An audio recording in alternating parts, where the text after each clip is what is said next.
Hello there, boys and girls, and welcome to another live episode of Circling the Bases, proudly a part of NBC Sports EDGE. I'm your host, Colin Henderson. Joining me today, as always, Mr. Christopher Crawford. Chris, how's it going over there? It's going okay. I told Colin before the show that I took a very long nap. I've been struggling with sleeping a little bit. But, that's okay. That's the way life works. I'm happy that it's summer. It finally got above 70 degrees here in redacted Washington. It's nice to finally have something that feels remotely like summer. How about yourself?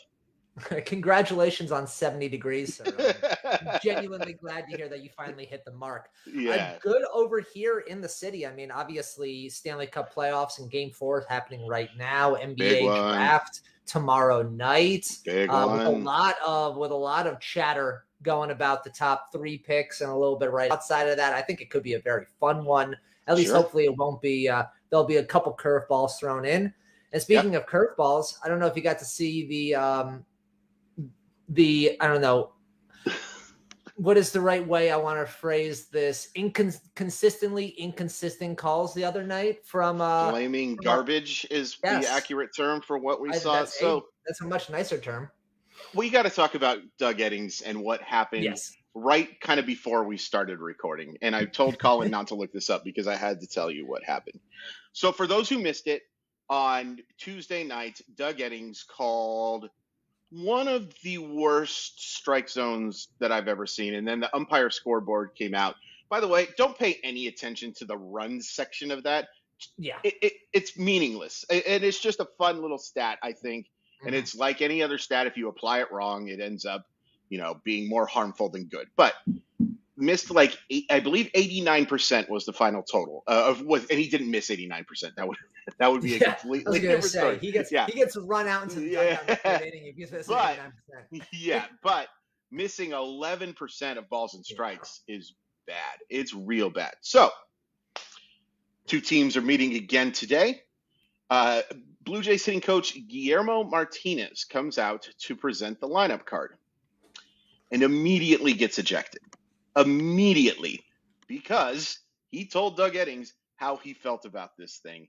And, it's tough to tell because I can't see what words are being said by the guy. But to me, this is like, you've heard the term ump show, right? The term that where the umpire seems to think the game is a little bit more about him. That's concerning. It is more concerning about the fact that these guys just seem to keep getting worse. And if you are watching this stuff and if you really, really, truly believe that we don't need a automated strike zone, I don't know what to tell you, man, because this is awful and it is affecting the quality of games. It is not supposed to be this way. The human element is fine, but the human element isn't supposed to suck. You know what I'm saying? Like, this is not why we're watching baseball games. We want to watch baseball games with competency. And I know how hard this job is. And that only points to how much more we need an automated strike zone because these guys throw too hard and with too much movement for them to get it right. But, man, seeing a guy ejected, handing out the lineup card should make you feel as an umpire like, man, maybe I did really screw this up last night. For the record, I will all but guarantee you that the bench coach there went to the manager and was like, "Look, Montoya, Charlie, yeah, I'm getting tossed out right now. Like, get ready, just be prepared. I will say this: I'm going up there. I'm taking one on the chin. I'm gonna get my licks in, and we're gonna make a statement here. And I'm not even. I'm surprised they even dressed for the game. Like, I'm just gonna go back into the locker room. I did see in the comments that he is not the guy who usually brings out the lineup card. The hitting coach is not the guy who usually does it, and that kind of speaks to me. And it's funny. I'm watching the video of it. He shakes everybody's hand, and then all of a sudden, Lance Barrett actually must not have liked what he heard from the guy and just tosses him super quick. And then he gets in the face of Eddings and tells him basically that I did not approve of the job he did. But this is bad. Like, it is not just nitpicking a bad game. The umpiring this year has been terrible. Give them some version of help from a buzzer in their ear. Give them something here. We did pitch comm for the hitters and for the pitchers and catchers. Like, give me something that tells like ball. strike, something. Give something in that ear. Just give him a little bit of help. Like you said, it's too fast and too slow. Although, Chris, I don't know if you're familiar with a New York handshake where you look someone in the face and handshake and smile, and also while doing it, say something incredibly rude to the person at the exact same moment. Yes. That is how we work over here. And I can tell you right now, without even having to look at the video, that was a New York handshake if I've ever seen one. Coming up on the show today, we are in the thick of fantasy trade season. So Chris and I will be discussing some players who can be ideal buy low and sell high candidates. With waiver wires getting thinner and thinner, the trade route may be your best bet. So hopefully we can help you target some players who you can acquire for cheap or move for a profit. Have some trade questions? Let us know live on Twitch and we'll help you out. But before we get to the good stuff today, weekends are better with MLB Sunday leadoff coverage presented by Uber Eats. Catch the Mets take on the Marlins in Miami on Sunday, June 26th at 11:30 a.m. Eastern, live on NBC and Peacock. To learn more, go to peacocktv.com/MLB. And if you want a chance to win $25,000 on the game, download the NBC Sports Predictor app powered by PointsBet and enter Sunday's free Grand Slam Pick'em contest. Now let's get to some buy low, sell highs. And Chris, I don't know how you want to divvy this up, but let's start with a couple buy lows here first. All right. I like to start with little positives before I start throwing some guys under the coals. And let's start with a couple here. I've got a whole list.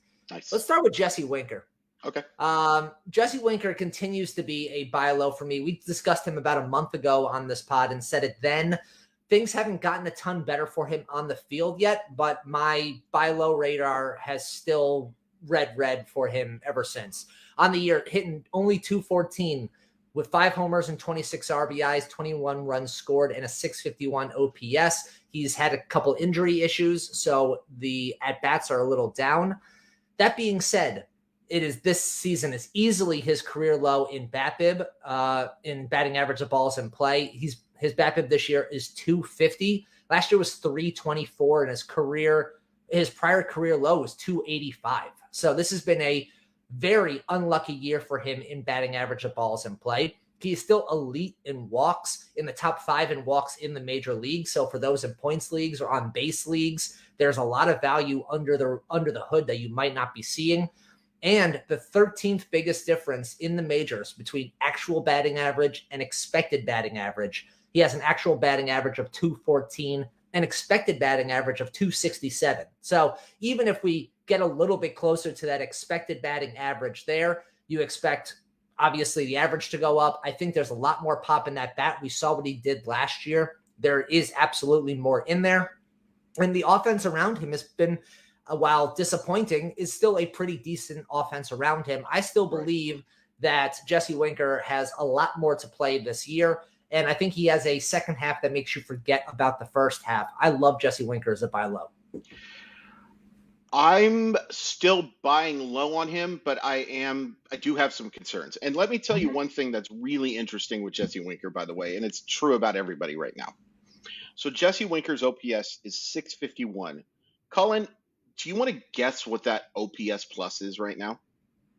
Ooh, I don't. Now you're making me want. I'm trying to think if it's north or if it's lower than I'm expecting or higher than I'm expecting. What is it? 94. 94. I was going to say right around 100 was what I was going to guess. 651 OPS, which oftentimes is, boy, what the heck are we going to do with this kind of offense? Exactly. Is fairly close to league average. I just think that's insane. So here's the thing with Jesse Winker is that, yes, he has had bad luck. His batting average balls in play, especially on four-seam fastballs, is impossibly low. I talked about this with Nathan Bishop a couple of weeks ago about the fact that, like, especially on fastballs right now, his expected stats are just they're not sustainable. In a good way, they're not sustainable. Right. Having said that, there's a lot of weak contact here, and he is topping the baseball a lot more. He is getting underneath the baseball a lot more. I think the artist formerly known as Safeco Field might be getting in Jesse Winker's head a little bit.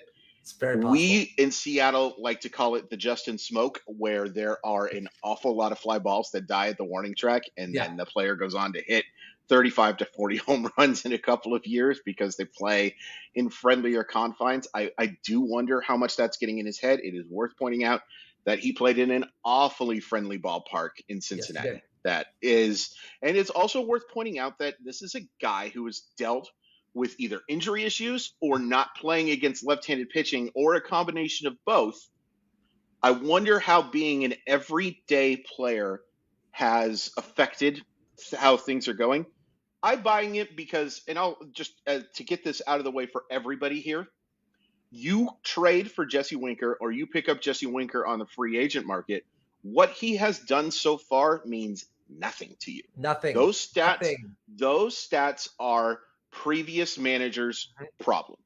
Everything going forward is going to be what you get. So that's why I'm buying low.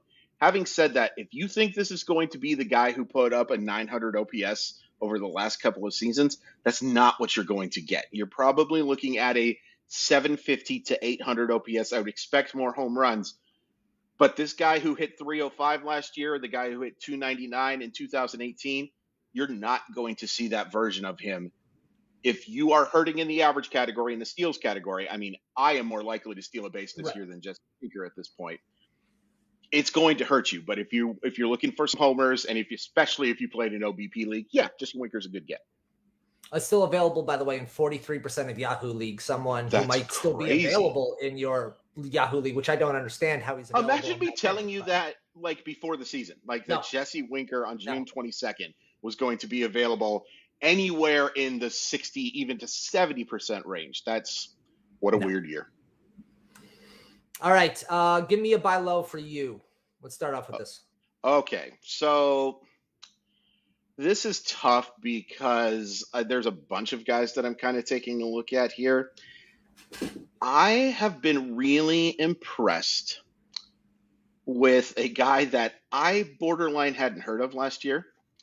And his name is Jack Zawinski of the Pittsburgh Pirates.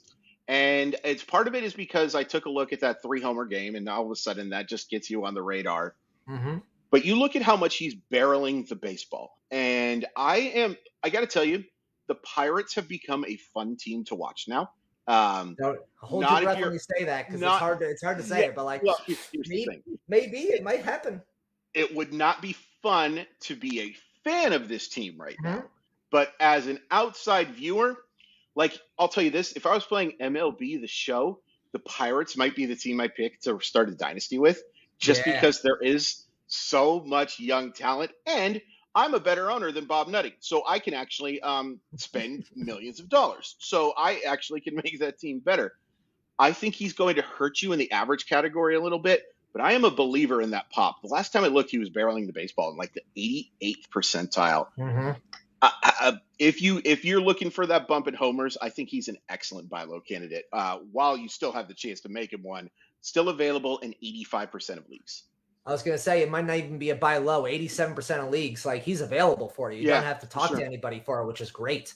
It's always nicer when you don't have to deal with another manager there. Look, Zawinski looks really nice. And again, we tend to get really excited about young players, and we hope that they blow up into something. And he might be doing it right now in front of our eyes. I think the power, like you said, the barrel is there. The power is there. I like that quite a bit. For sure. Speaking of power, Eloy Jimenez is another buy low for me. He is available in only 11% of Yahoo League, so still 89% rostered. Look, he's injury prone. We all know that, but he's only about a week or two away from returning. He had to take a little pause in his rehab for what they said was normal leg soreness, but he is going to be back on. I think he just went last night back to AAA for some rehab games, which means he should be back in the major league lineup in about a week or so. I don't have it. There's no good statistics for this in conversation other than eye test tells you this guy has 40 home run potential when he can play for an entire season over the course of 162. The bat is there. I think it's still elite, and we just have not had a chance to fully see it yet. If there ever is a time to go grab him, it's now while he is still on the mend and about to come back. Sure. The window for you to grab is about a week, maybe 2 weeks when he initially comes back. But it's much easier to trade for someone when this says IL10 next to their name than it is when it doesn't. So you know what? Talk to that manager now and see if you can add him for a piece, because I think whatever you give up for Jimenez, I think you can get much better value back with it, because I think that he could be a guy who changes the second half of the season for your team. Yeah, and it's funny, like at first you may hear like Eloy Jimenez, a guy who's only available in 11% of leagues. How is this a buy low candidate? The reason he's a buy low candidate potentially is not just that, if you're playing in one of those 10% of leagues where 10+% of leagues where he's available, yeah, go get him right now. The other way he's a buy low candidate is if you look at a player team's roster and they've got Eloy Jimenez on that injured list spot, and it's going to be a tough roster move for them, like they have to drop somebody, yeah, you should be looking at the player that may be dropped, but see if you can get Eloy Jimenez instead and say, look, I'll make this roster decision a lot easier for you. We can do a 2-for-1 deal where you give me Eloy Jimenez and something else, and it clears the roster spot for you. You will not have that opportunity once Eloy Jimenez is back in the lineup and swatting diggers. That's just not going to be the reality of the situation. So, yeah, it may not seem like a buy low candidate, but these are the times to trade for dudes, like right before they are about to come off the injured list, because you need to see what exactly they are going to be doing. I'll give you a buy low that I'm not 100% convinced is going to be a great fantasy stalwart for the rest of the season. Ryan McMahon, second base and third base eligibility, has been dropped a bunch. He's still available in 64% of leagues. The power just really hasn't been there for McMahon this year. He plays in Coors Field, and he has plus raw power. The power is going to start showing up for McMahon. I especially like him in on-base for leagues. He's shown a really nice approach to the plate. 342 on-base percentage will definitely play for you. He's still driven in 36 runs, which is not a bad pace at all. I mean, that puts him right on that pace of about 80 to 90 RBI. You can do a heck of a lot worse than that. Colorado is going to give you opportunities because they play in a park where, the ball just flies, man. So, yeah, is Ryan McMahon going to be a fantasy superstar? No. Can I imagine that there are better MI options, middle infield options? Absolutely not. If Ryan McMahon can go be your middle infielder, I'm absolutely taking the leap there. I love that move. And again, you and I have both been fans of Rodgers and McMahon for a while now. Yes. Because of exactly what you said. The Coors Field effect is just massive. These guys have the ability to get ball up in the air. All they have to do is just get it up and that thing can go. I like that quite a bit. Let's stick out in the NL West here. For me, and I don't understand, and I get maybe more from a roto versus points league why his rostership is as low as it is, but Christian Walker deserves to be on far more rosters than he currently is. Available in 58% of Yahoo leagues right now. Look, the average is a little rough, 205 on the year. We're not arguing that point. But 19 home runs, 37 RBIs, 31 runs, and an OPS just shy of 800. He hit a home run in today's afternoon game. Entering the day, he had the third biggest difference between batting average and expected batting average. Wow. His averages entering the day was 203. His expected batting average was 275. I mean, just meet somewhere in the middle there, and that average category doesn't kill you anymore. He's also 7th in the major leagues in expected slugging with a 615 expected slugging. The only players ahead of him, a couple guys you might know, Judge, Trout, Alvarez, Harper, Ohtani, and Jock Peterson. Those are the only 6 players ahead of him in expected slugging. The 98th percentile in expected slugging, the 94th percentile in expected weighting on base average, 94th percentile in barrel percentage, 79th percentile in hard hit percentage. I mean, what is that? 83rd percentile in chase rate. Like, I mean, there isn't a bad look on his StatCast short of whiff percentage. Even that isn't that bad. It's not that bad. I don't understand how he is available in so many leagues. He needs to be rostered far more than he is, because right now there's nothing that is showing, both above the hood and under the hood, that any of this is a fluke. No, and I'll say the other thing that's really nice about Christian Walker too is that, okay, if he stays in Arizona, this is fine too. You're going to get a player who looks like he's going to end up hitting 35 to home runs and driving in around 90, which matters in fantasy baseball. The average is going to tick up. Maybe the average and the slugging percentage meet in the middle a little bit towards the end of the season. I don't think he's like an 80 grade power hitter, but he can certainly hit the ball at the fence. But I really like the fact that Christian Walker looks like an excellent option for teams who are needy for bats at the deadline. And if you go put him in an actual real lineup, all due respect to the Arizona Diamondbacks, who have one of the best farm systems in baseball and have vastly improved over what we saw last year. So that's great to see, but still nowhere near a playoff spot. Like, you go put him in the middle of the order of an actual playoff contending team, like, big stock up. And that's why I would be looking to add him now, because once he goes and let's say he gets traded to just for S and giggles, the Minnesota Twins or something like that, value way up if he goes up there, and your cost is just going to be too high. Speaking of guys who are rostered way too low, I talked to Drew Silva about this on our Sunday show. And by the way, real quick, please check out our MLB waiver wire Q&As. Yes. They're so much fun, and it's a chance for you guys to ask us a bunch of questions and help with 2-start options. I cannot recommend it enough. I legally cannot recommend it enough, to be fair. Like, I'm being told that I have to mention it at everything. I had to mention it at the grocery store yesterday. It's not fun, but it is what it is. Luis Garcia. This guy is rostered in 20% of leagues, and it makes no sense. This guy's hitting 342, 354 on base percentage, which tells you that the approach is not great. But this is a super talented baseball player who is confirmed to be the starting shortstop going forward for the Washington Nationals.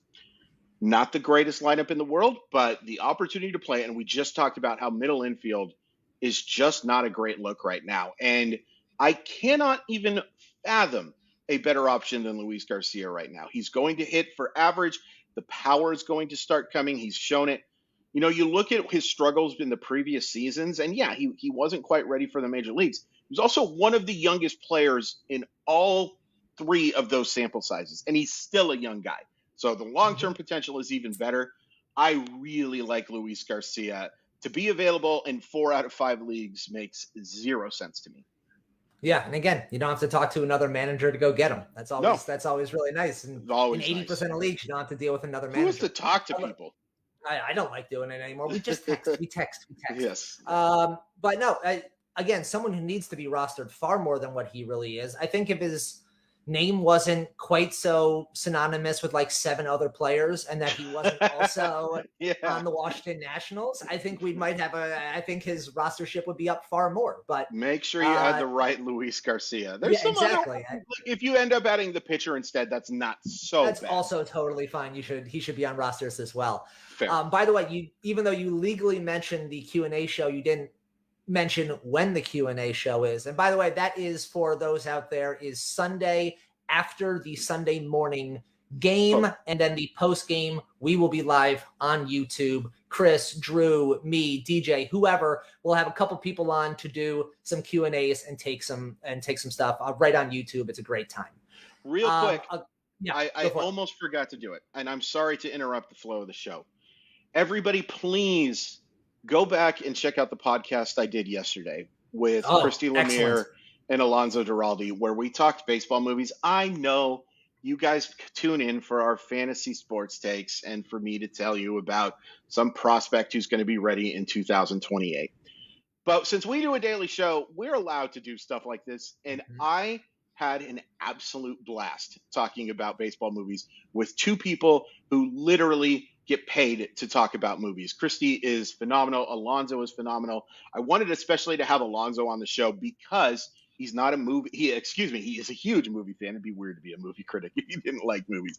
He's not a sports fan at all. He pays absolutely no attention. Christy often has to girl-splain sports to him a lot of times when they were reviewing sports movies. But that's why I wanted to have him on, especially, is because we are just looking at the movies objectively. We are not looking at the unrealistic soda machine scene in Moneyball, or the how pitchers look absolutely terrible in every movie, because it's an impossible motion to replicate unless you are actually a pitcher. But I really, really ask people to go back and look at that one because it was a labor, but a labor of love.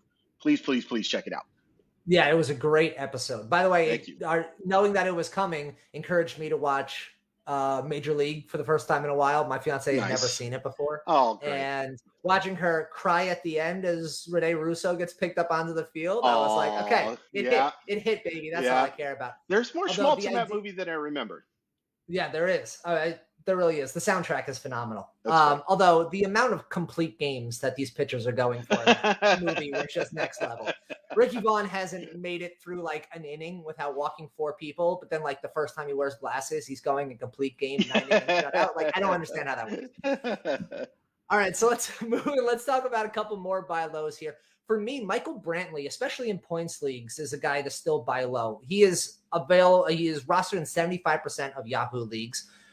He's hitting 298 with an OPS over 8 right now. 5 home runs, 26 RBIs, 27 runs scored, and a stolen base. Gotta love that's 1 stolen base from Michael Brantley. It'll happen just this year. That being said, an expected batting average of 330, which is 4th best in the majors, an expected slugging of 527, which is in the top 50 overall hitters in Major League Baseball. Has a hard hit, 95 plus miles an hour off the bat on 24% of his swings. That's second in baseball behind Yordan Alvarez. And one of the few people in Major League Baseball to have more walks than strikeouts, 29 to 27. So look, especially in points leagues where strikeouts can get you the -1 and walks can get you +1. The idea that he is walking more than striking out is just absolutely huge when we're seeing guys 70 points in the negative right now because they've got 70 more strikeouts than walks. Still, like I said, the batting average, the strikeout percentage, the walk percentage, the whiff percentage, the expected slugging, the hard hit percentage, all of that stuff in deep red territory for Michael Brantley. No, he's not going to get you stolen bases. So like I said, more of a points than a roto, but he is still someone to absolutely go target. Age be damned, because you know what? The guy continues to age like fine wine. And he continues to put barrel on ball. And until he stops doing it, I'll believe that he'll continue to do it. Yeah, I mean, Michael Brantley is just, the term professional hitter, Webster's defines professional hitter. Perfect. Yep. It is, it's a cliche as heck, but that is Michael Brantley. I absolutely would be looking to add him, be it as my util guy or if he has outfield eligibility, by all means. Speaking of outfield eligibility, Josh Lowe. I know it didn't go very well in that first taste, but he was really good in AAA. I love the opportunity in the Tampa Bay lineup. I love power speed guys. Josh Lowe is definitely a power speed guy. Wouldn't count on him helping in the average, but he hit much better upon being demoted to AAA. Keep in mind that his sample size was so much smaller than what he did in AAA as well. He was barely given that chance. I think he's going to get more opportunities. I'd probably go add Josh Lowe right now if I was needy for outfield help. If you were needy in a 12-team plus, yeah, I think that's absolutely worthwhile. I think that's definitely worth taking the swing. Let's talk about Cody Bellinger a second. I'm not sure I put him in the buy low category. I only say this because we were asked about this on Twitter before the show, and I thought it would be a good time to bring it up. Bellinger, 207 on the year, 8 home runs, 24 RBIs, 27 runs, 8 stolen bases with an OPS of 659. Those numbers aren't great. The 8 stolen bases are kind of nice, but everything else, no bueno. And taking away, and I had to do this because I wanted to make sure, taking away his NL Player of the Week, the 1 week where he got soups hot, he would only have 5 home runs and 17 RBIs on the season and would be hitting under 200. So that is Cody Bellinger sans his 1 week in the sun. Look, you don't need to.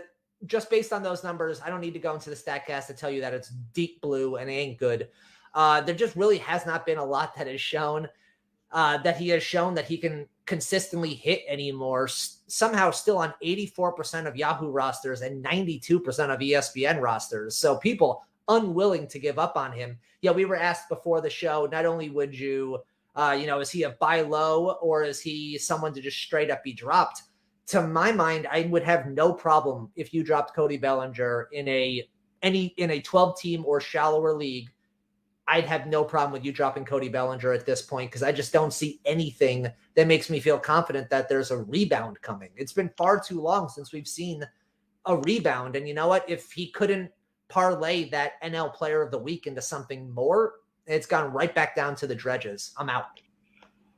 This is a tough one. The reason I think I'm not dropping him is like, I can't imagine. It's fear of missing out. It's the FOMO, right? Sure. Like I think Cody Bellinger literally might mean FOMO at this point. Like, because this is a 26-year-old who has won an MVP and has shown flashes of brilliance even in these terrible years, but they have been just that. It's a quick little lightning storm, and then it's over for Cody Bellinger. There's just been no consistency here. Like, so I'm definitely taking him out of my starting lineup now. I'm probably still leaving him on my bench and seeing if I can trade him. I'll just tell you this. Sure. The easiest way. If there's a trade partner out there, absolutely. Like, put him with someone else who's more established and go for a 2-for-1. I'm all for that. But, and here's the thing with Cody Bellinger too, is that, like, especially, let's assume you're playing in, we'll do the average, we'll mix it, and we'll say you're playing in a 4 outfielder league. So that's 48 starting outfielders. There are not 48 quality starting outfielders right now in baseball. There just aren't. It is a position. Everything in baseball right now is haves and have-nots. It is just as divided as I can remember in terms of the quality and the quantity. There's very little gray that is going on. So that's why I'm not dropping him. I just have to have him on my bench, though, and hope that he goes on another one of these hot runs, and hopefully you put him in the starting lineup in the middle of the hot run instead of the end of the hot run. It's tough, but like you said, the metrics here are all ugly, and it's not just 2022. This is a sample of 2021 being awful. 2020, you can throw it out a little bit because of the pandemic and what was going on and stuff like that. But it adds to the sample of Cody Bellinger being a well below average baseball player. You can't completely ignore it anymore. Yeah, I would hurt in my heart if I dropped Cody Bellinger and all of a sudden he starts playing like the Cody Bellinger that I still think he can be. It's worth pointing out. Dynasty League, by the way, you can't drop Cody Bellinger in my personal opinion. Like, you're looking to trade him for sure. You're trading them. But you're not dropping Cody Bellinger for a prospect, man. That you're hoping for that prospect to get as good as what Cody Bellinger was. And at the age of 26, it's impossible for me to give up on that. But in redraft leagues, the fact that it's just viable is kind of heartbreaking. Yeah, it is heartbreaking. Look, wait for him to have another NL Player of the Week kind of week, or at least something in there. Like, let him have 2 home runs and hit 275 in a week, and then put the for sale sign up and say, someone want him? Because I think at this point, like, it's not even a sell high. It's a sell for whatever you can get. Like, I think that's what we're kind of at this point. It's rough. And anybody who has been rostering him for a long time knows exactly that grind. Yeah. Let's talk about some sell highs here. Sure. For me, I think one of the top guys I have when I hear sell high, Tony Gonsolin is the first name that comes to mind. Now, that is not an insult to him because he has been gorgeous this year. 9-0 with a 1.58 ERA, a .82 whip, and 64 strikeouts across 68 1/3 innings. He's top 5 in the league in wins, ERA, and whip. It's not very many times you could talk about any pitcher at this point in the season who is top 5 in wins, ERA, and whip. That being said, he is already at his career high in innings pitched with 68 1/3. His previous career high was 55 2/3, which was last year. I just don't see, I mean, if we're looking at a trade commodity right now, what is this point from now till the end of the season? I can't imagine that Tony Gonsolin is putting up these kind of numbers for the rest of the year, considering he's never even come close to 100 innings pitched, and he's well past the rate on that. So I think if I am a Tony Gonsolin owner, I am looking to see, hey, I think there are plenty of pitching needy teams who you could very easily talk to and say, look, top 5 in wins, top 5 in ERA, top 5 in whip. I want someone. You can use that either as a package deal to get someone even better, or honestly, you might be able to go like for like at this point if a team is absolutely hurting in the pitching front. Gonsolin has been that good. This is the type of guy that you can get a king's ransom back for at this time of the year. Gonsolin, sell high for me. So yeah, I think that he would at least be someone that I would explore. I'd want a lot, like you said. I'd want a lot. We're talking, I'm not giving him away. I want a lot. But at the same time, I do get the concerns. By the way, Tony Gonsolin, manager, slap yourself in the wrist, Colin. We have to do it every time. Did I say it? Okay. It's okay. We still love you. Yeah, I get it. Like, the only reason I think I'm definitely holding on is because there's not as many options in that Dodgers rotation as we thought there was going to be. It's funny, we kind of said that last year too. We talked about how there's like 8 or 9 guys that we can start. Yeah, exactly. But yeah, I would consider it. I at the same time, like, you don't have to, but if you can get a nice haul, absolutely look to sell high. For example, by the way, I was in one league where I was able to essentially package a deal around Gonzalon and Julio Rodriguez redraft league for Aaron Nola, and essentially being able to move those pieces for a more bona fide starter here. I had all the outfield depth I didn't need anymore. So especially with like Eloy Jimenez and Brandon Lowe on the way back. So that was a perfectly fine deal for me, but I got Aaron Nola, who I feel much better about for the rest of the year than I do Tony Gonsolin, who I just wonder if that arm is going to get tired in a couple months when he's never come close to throwing this many innings and that many pitches. So that's the type of ransom that I'd want back in terms of like, look, I want someone, if I'm moving him for a pitcher, I want a preseason top 20 pitcher that I want back. If I'm moving him for a hitter, I want someone who is probably top 5 to 7 at their position outside of outfield, and I could do that for a top 20. Like, that's the kind of return that I'd probably be looking for from Gonsolin. He's been that good. He's on that good of a team. But I think now I don't know how much higher his draft stock could go at this point. Yeah, that's totally fair. Like, the value will never be higher. If it gets higher, holy crap, we're talking about a Cy Young candidate. We're talking Cy Young. Yeah, exactly. Yeah, exactly. This one hurts me a little bit because I love this player, and he has been so good this year. If I can trade Paul Goldschmidt and get a really nice return, I'm strongly considering it. Now, look, this guy might be the fantasy MVP right now. He's hitting .339. He has a .417 on-base percentage. He's hit 16 home runs. He has 58 RBIs. If you go by just current rankings, he is the second highest scoring player behind Aaron Judge, who, by the way, hit another home run today and is just stupid. And I'm not looking to trade Aaron Judge, by the way. Hot take of hot takes. But, like, look, this guy is sandwiched between, it goes in the rankings right now, Aaron Judge, Paul Goldschmidt, Jose Ramirez, Bryce Harper. And this is a guy who was drafted probably in the 4th or 5th round on average, I would guess, maybe a little bit lower. Preseason rank of 34 suggests like the top of the 4th round or the bottom of the 3rd.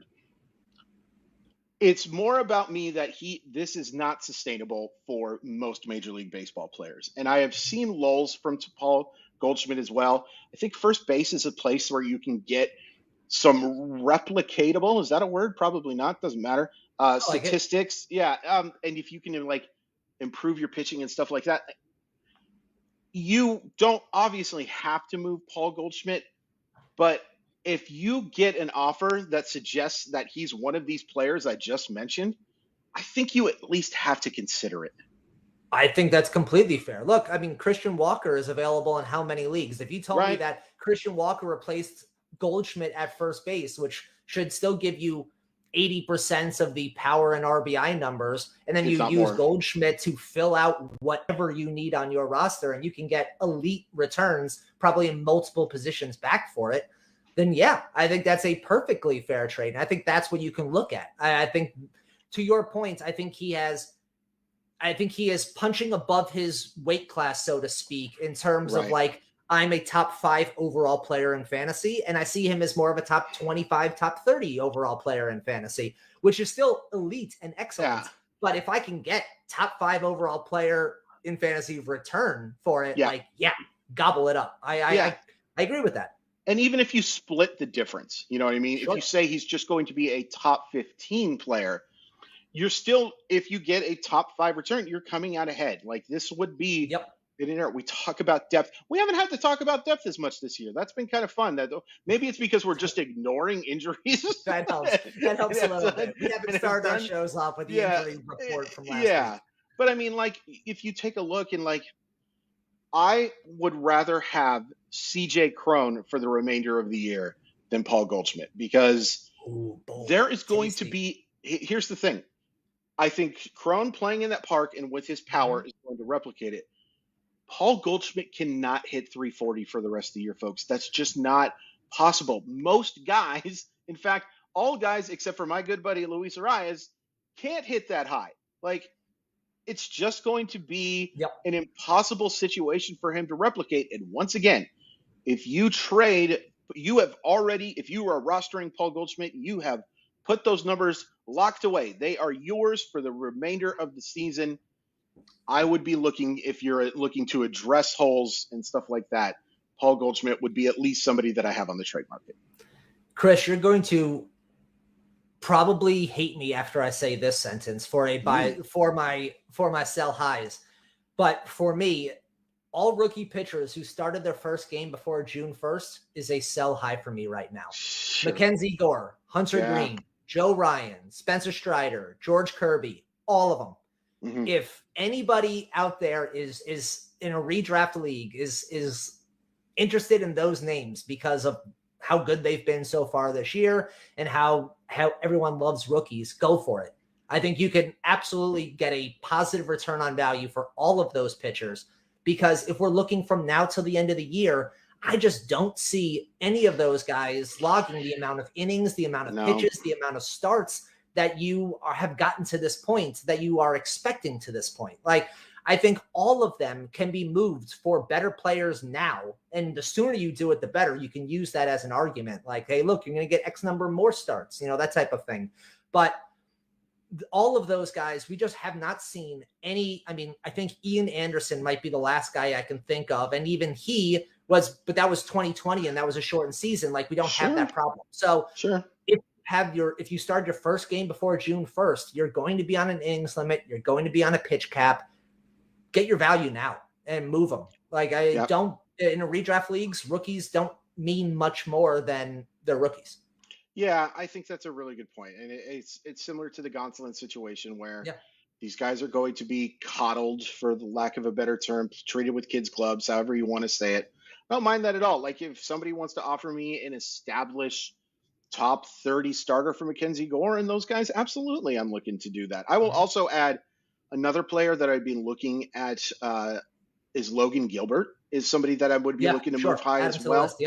And it's not because of anything against Logan Gilbert. It's just about the fact that I think there is going to be some regression from him. And he's been an excellent fantasy option this year in a fairly disappointing season. By the way, real quick, buy low, Robbie Wright has looked outstanding over his last couple of starts. He did face a AAA lineup outside of Mike Trout in the last outing, so taking that no-hitter into the 8th inning was a little maybe misleading, but the eye test tells me that he passed. I would be looking to sell high on every reliever that is not Josh Hader. The save situation is such a terrible one right now. Like, even Edwin Diaz, who, oh my goodness gracious, is that guy missing bats at an insane level right now? I don't trust any reliever outside of Josh Hader right now. Taylor Rogers has been fantastic, 21 saves. There are going to be blowups from him. Kenley Jansen, we've already seen the blowups a few times with him, even with those 18 saves. Jordan Romano is not an elite fantasy pitcher. Emmanuel Clase, Cleveland's in first place? How in the heck did that happen? We don't have time to get into that. I got 45 minutes of a rant on that. That's just weird, man. And like, you take a look at like Gregory Soto, there's no way you're trusting him right now. Craig Kimbrell has mostly been ineffective. I'm not saying boot the save guy, but if somebody wants to offer you, like if you have Taylor Rogers and somebody offers you a mid-tier closer, like say a Joe Barlow, and also something that can help your offense or your starting rotation, do it. There is nobody here who I can truly trust as a reliever option outside of Josh Hader. Everybody has to be on the market. I agree with that wholeheartedly. I think especially as we get to the point midway through the season when the trade deadline comes around, where guys who were starter or were closers suddenly become setup guys on teams when they get moved and stuff like that. And all of a sudden we have to churn the closer situation over on August 1st because there's like 12 new closers out there trying to get saves. So I completely agree with you on that front. Just quickly, a couple more. Jeff McNeil, a guy I'm looking to sell high on. Not enough hard contact, only in the 25th percentile in average exit velocity, the 6% in barrel percentage, 8th biggest differential in the league in batting average and expecting batting average. His batting average right now 327, expected batting average of 281. So just a big drop there. And if he's a 281 hitter, he's not giving you enough elsewhere for him to be to bring the same level of worth that he currently has. I'd potentially look to move him.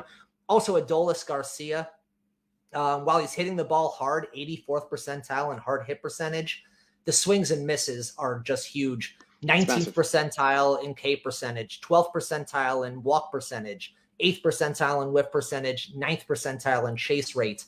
The strikeouts are coming. He is on a bit of a heater right now, 13 home runs and 45 RBIs, 11 stolen bases. I think the cold streak is coming very soon with those numbers. I think now is the time to sell them if you can, and you might be able to get something far more consistent as a return. So I'd look both of those guys as well. Yeah, I think that's a great call. And one other name that I'll mention as well, and I really like this player and have been beyond impressed. I would look to sell high on Michael Harris if he's on your roster right now. He's 20 for 47 over the last 2 weeks. That's just impossibly sustainable. Yeah. He's a very good player who I like a lot in the long term, especially if he gets a chance to run more. But sell high, because there is going to be lulls, especially for a player this young who skipped AAA. There will be an adjustment period. Might as well sell high while you can. Agreed, completely. Although he's looked really good, and he's really impressive, man. He's looked really impressive so far. He's made that Christian Pache decision to move him too, a fairly easy one, because he's a much better hitter, and Pache is not so much better of a defender than him that it makes it. But by the way, Christian Pache defense, holy crap, is that guy good? Yeah. But would like to see him hit above 160 at some point. The new Jackie Bradley Jr. It could be. It could be. It feels like that's what it's going to be. He'll like Vegas when the team moves. He will. But that just about finishes up our show for today. If you got something good out of this episode, then make sure you are subscribed wherever you listen to your podcast so you don't miss an episode in the future. And if you listen on Apple Podcasts, please be sure to rate and review us. And while you're at it, be sure to follow NBC Sports Edge on Twitter, YouTube, Twitch, and be informed of all our live shows, Q&As, segments, articles, and more so you can join in on the action. You can follow me on Twitter at KyleDon'tLie, and you can follow Chris at Crawford_MILB. Be sure to tune back in tomorrow as DJ and Drew invite Pirates reporter Jason Mackey onto the pod to discuss all those youngins in Pittsburgh. That'll be fun. Cruz, Jack Zawinski, Roazi Contreras, all going to be discussed and more, so make sure you don't miss it. Congratulations to O'Neal Cruz being good enough to play baseball all of a sudden, man. That's about weird, time. Man. The seasoning in AAA finally finished. Yeah. So until then, stay safe out there. And as always, thanks for listening. Thanks for watching. Make sure to hit subscribe for all the latest fantasy and sports betting advice from NBC Sports Edge. And don't forget to sign up for NBC Sports Edge Plus to get the best-in-class draft guides, as well as season-long fantasy, DFS, and sports betting tools that will give you the edge.